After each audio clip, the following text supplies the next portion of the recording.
dès la rentrée scolaire 2019-2020. Cette importante décision a permis à plus de 4 millions d'enfants d'intégrer ou de réintégrer le système éducatif en allant à l'école.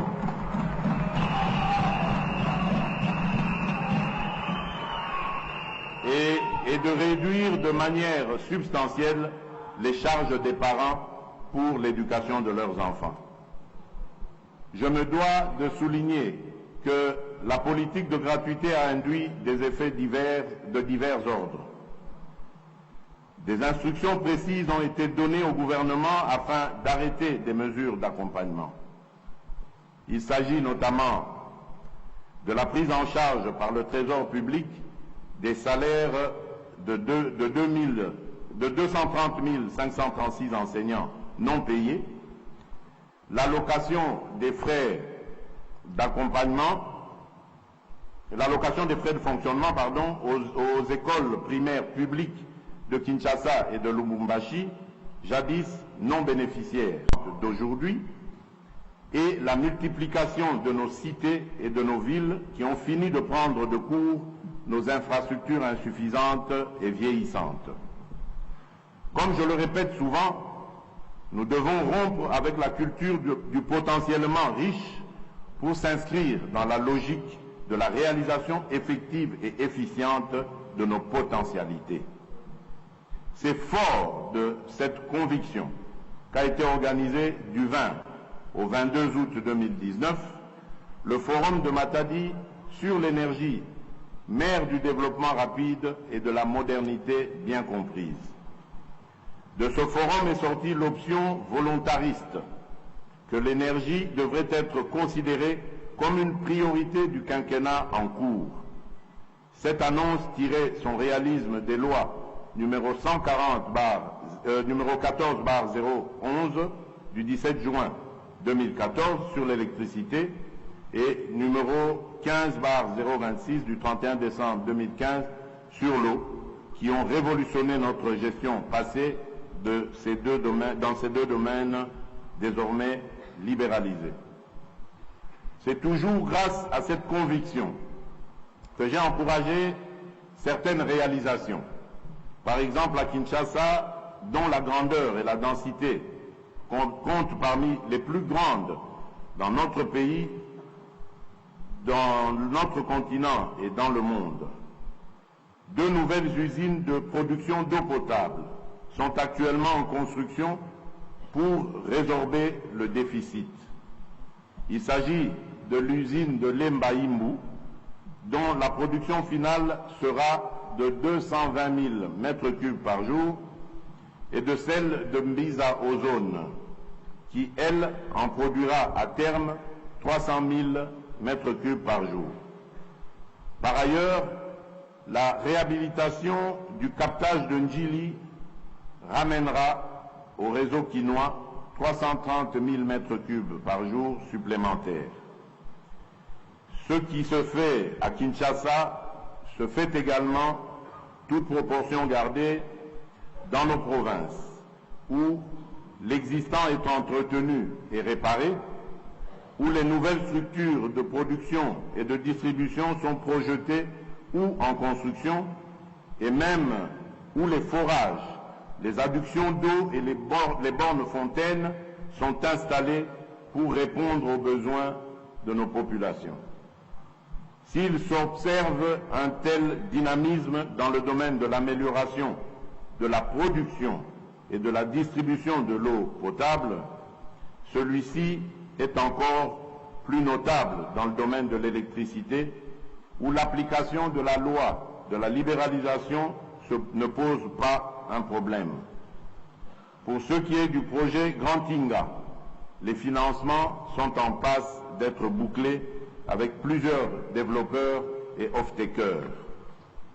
Il est évident que quand ces ouvrages seront totalement opérationnels, la République démocratique du Congo reprendra son rôle de leader africain de l'énergie pour le bien-être de toutes ses populations et même du continent. À ce jour, j'ai l'avantage de vous annoncer que l'autorité de régulation du secteur de l'électricité, ARE en sigle, et l'Agence nationale d'électrification et des services énergétiques en milieu rural et périurbain, ANSER en sigle, sont pleinement opérationnels depuis la désignation de leurs animateurs. L'ARE veillera à ce que la libéralisation du secteur de l'électricité se déroule aussi bien, efficacement que dans l'ordre. Tandis que l'ANSER, qui est une première, s'occupera enfin de l'électrification de nos villages qui n'auront été que très oubliés jusqu'ici.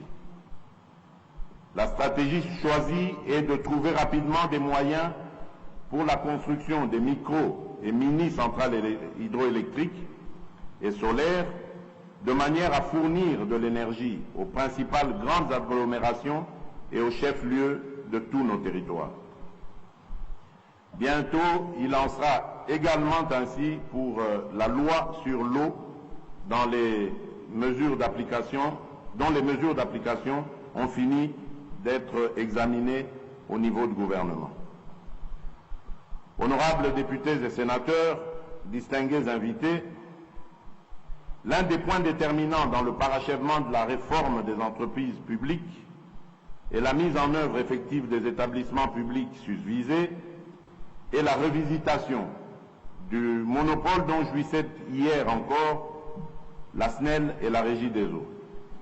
Ces deux entreprises publiques, devenues des sociétés commerciales, paraissent insuffisamment outillées pour continuer à desservir notre population devenue plus nombreuse à travers toute la République.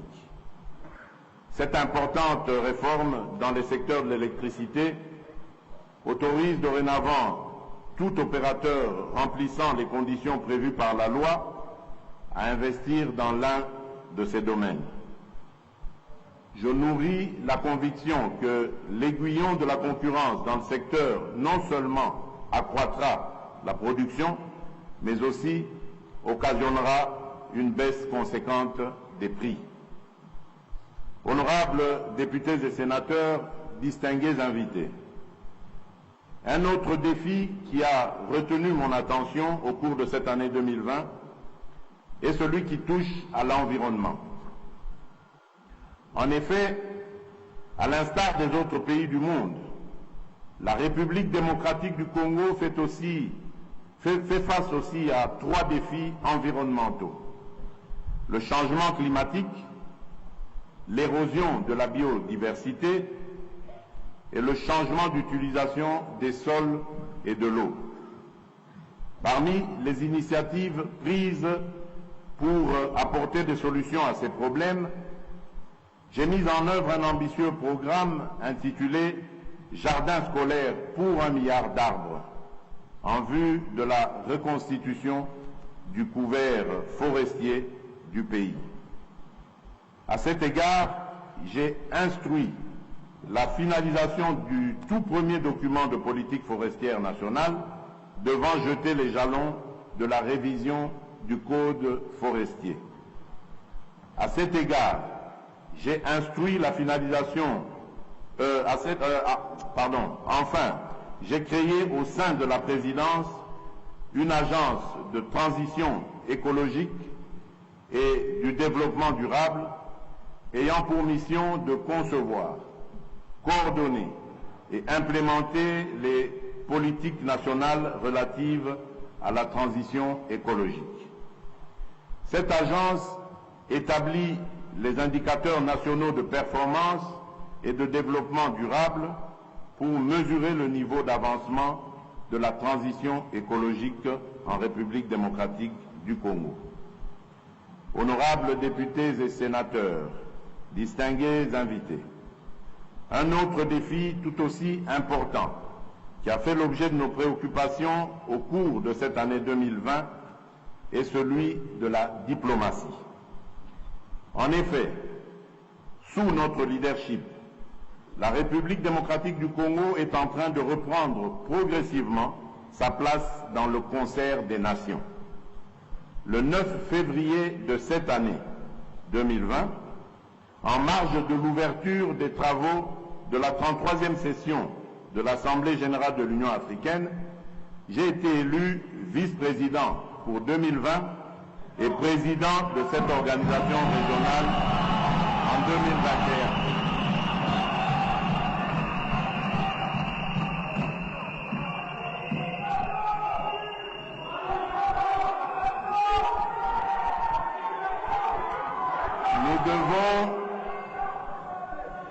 Nous devons contribuer chacun à la réussite de ce mandat qui offre à notre pays l'opportunité de faire progresser plusieurs réformes et projets au niveau continental, mais aussi d'améliorer son image et d'accroître son influence dans le concert des nations. Pour ce faire, une bonne prise en charge de nos ambassades et consulats s'impose dans le but de développer une diplomatie plus ambitieuse, en même temps qu'il est urgent d'apporter certaines réformes qui tiennent compte des contraintes du moment. Honorables députés et sénateurs, distingués invités, les faits saillants qui ont marqué l'année 2020 et dont les plus importants ont été ici épinglés ont l'avantage de nous rappeler que personne ne peut seul gagner la bataille contre la Covid-19 et vaincre les différents défis auxquels nous faisons face. L'élaboration et la mise en œuvre de différentes réformes vont prendre pour certaines un peu plus de temps, mais avec la détermination, nous finirons par y arriver. La feuille de route du prochain gouvernement qui sera issu de la nouvelle coalition nous engagera sans répit au sein de l'Union sacrée de la nation dans le travail qu'elle impose pour le bien du peuple congolais.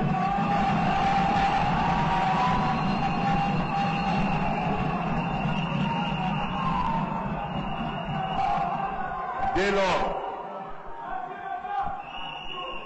lors,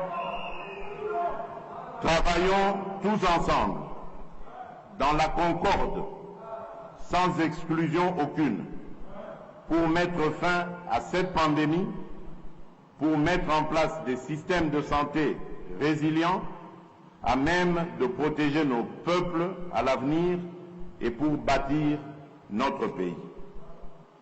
Fortifions-nous, soyons fermes et montrons-nous courageux pour notre peuple, pour nos villes et pour notre nation.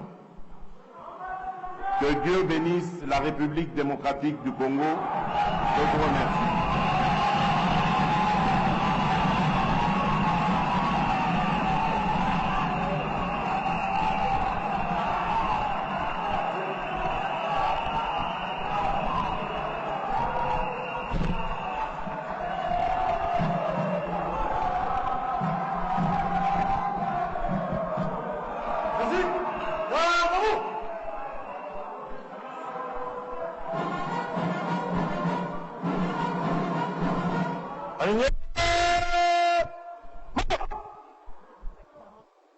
Gardez-vous.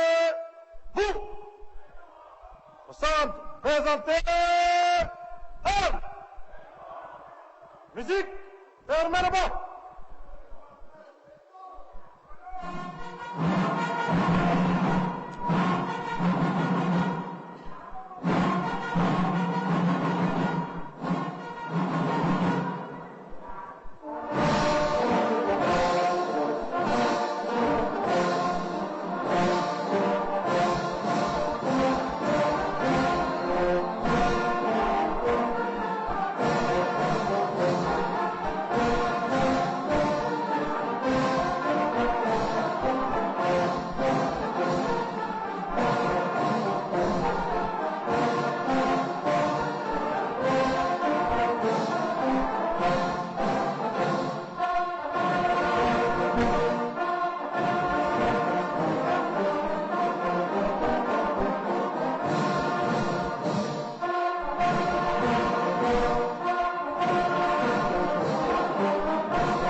était conscient des humiliations tolérées.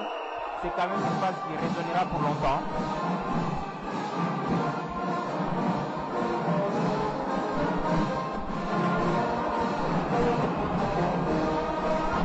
Le président de la République, Giscard d'Estaing, qui quitte la salle de congrès après son discours sur l'état de la nation. Qu'est-ce qu'on peut retenir de ce discours, Giscard d'Estaing? Débuté à 13h30 heure de Kinshasa, ce discours vient de se terminer à 13h45 minutes, pardon, à 14h15 minutes. 45 minutes de grand oral au cours duquel le président de la République a commencé comme en 2019, d'abord par rendre grâce à Dieu pour cette grâce qui lui donne de pouvoir se présenter devant les deux chambres du Parlement. Le président de la République a commencé par rappeler l'engagement qu'il avait pris ici même dans ces locales il y a une année par rapport à sa politique de gouvernance, et il a reconnu ces déficits de gouvernance qui l'a amené aujourd'hui à prendre un tournant au niveau de la politique, rompre avec l'Alliance et donner au Congo un nouvel espoir à travers l'union sacrée de la nation pour laquelle on attend le gouvernement dans les prochains jours. Le président de la République, revenant sur les faits marquants, est allé secteur par secteur, de la sécurité jusqu'à la diplomatie en passant par la santé.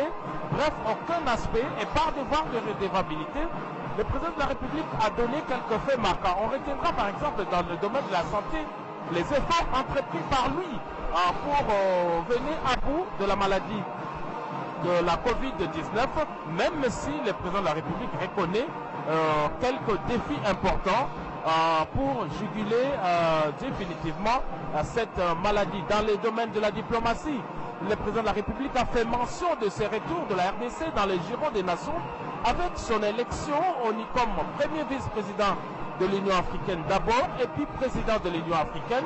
Il sera investi en février 2020.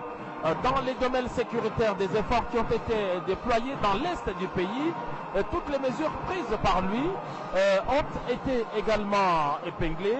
Dans les domaines sociaux, la desserte en eau et en électricité, le président de la République reconnaît également le faible déficit, mais il y a deux projets ambitieux qui redonnent de l'espoir avec la construction de deux infrastructures au niveau de l'Embaïmbou et de l'Ozone. C'est sûr que l'eau va couler finalement, comme les gens le souhaitent, au niveau des robinets de nos familles. Et les projets INGA, en ce qui concerne l'électricité, toutes les études prospectives sont dans leur phase finale. Le président de la République a terminé par ces mots d'espoir pour dire que nous partons, l'espoir est permis et que il a beaucoup d'espoir également, beaucoup de poids et de responsabilités au niveau du gouvernement de l'Union sacrée qui est attendu. Le président de la République a félicité les députés et sénateurs pour leur maturité avec tous les derniers événements relatifs au renouvellement du bureau de l'Assemblée nationale. C'est la preuve, tu le dis, qu'on a atteint le niveau de la maturité politique qu'il faudra renforcer. Voilà, Blaise Bokofia, en liminaire, quelques lignes de ces grands orales du président de la République en 45 minutes devant députés et sénateurs. Merci. Et bien, tout à l'heure, vous preniez la parole, mais il y avait une visite qui vous a interrompu. Vous allez dire? Je disais donc que la phrase sortie par le président de la République rappelant les humiliations qu'il a tolérées, mais aussi les sacrifices consentis pour sauver la coalition qui était au pouvoir, non, malheureusement pas suffi pour que la coalition se maintienne et que le travail se fasse comme il se devait selon l'impulsion qu'il donnait à l'action gouvernementale. Alors donc il a décidé, ça c'était sur le plan politique qu'il le rappelait, il a décidé donc de mettre fin à cette coalition, invitant ainsi tous les Congolais à s'unir autour de l'union sacrée de la nation. Je crois que c'est chose faite avec la déchéance du bureau Mabunda. Il va à présent être attendu le nouveau bureau qui sera exactement mis en place dans l'idée de l'union sacrée de la nation. Et je crois que le vent que cet appel du président de la République à créer va aller jusqu'au gouvernement parce qu'un informateur va être désigné et un gouvernement sera à l'issue de ce travail qui va être fait par l'informateur.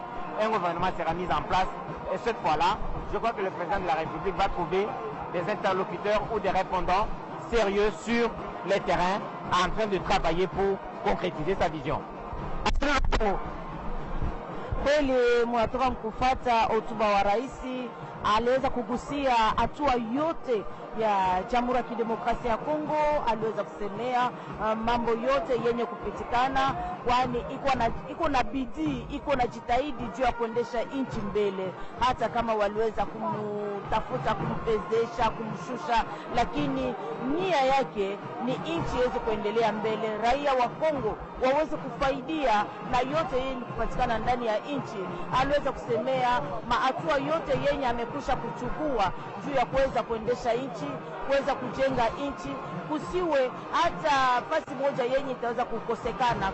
Alisemea vile vile juu ya majeshi yetu, majeshi ya Kongo wenye kujitahidi usiku na mchana kwa kuweza kuondoa hiyo makundi ya muyangu wa beberu wenye kutatiza mashariki ya nchi. Aliweza kusemea vile vile juu ya kuweza kujenga shule ya kuweza kufunza majeshi wetu, hasa hawa wenye watakuwa na husika na mambo ya vita ndani ya Jamhuri ya Kidemokrasia ya Kongo. Kweli rais aliweza kusemea mambo mengi, hata kuhusu mambo ya afya juu ya nchi, mambo ya maadhibisho ya raia wa Kongo, yote aliweza kugusia. Nafikiri kwamba raia wa Kongo waliweza kusikia na wanatosheka na hotuba wa rais Blaise Bokobia. Merci beaucoup, chers téléspectateurs. Vous étiez nombreux à suivre la radio-télévision nationale congolaise. Nous ne cesserons jamais à se le dire. La RTNC, chaîne des grands événements. En voici un aujourd'hui avec ce discours sur l'état de la nation prononcé tout à l'heure par le président de la République, Félix Antoine Tshisekedi Tshilombo. Merci à toute l'équipe technique qui était ici présente au niveau du Palais du Peuple. Merci à toute l'équipe technique qui était à la station de Lingwala, à Pinza.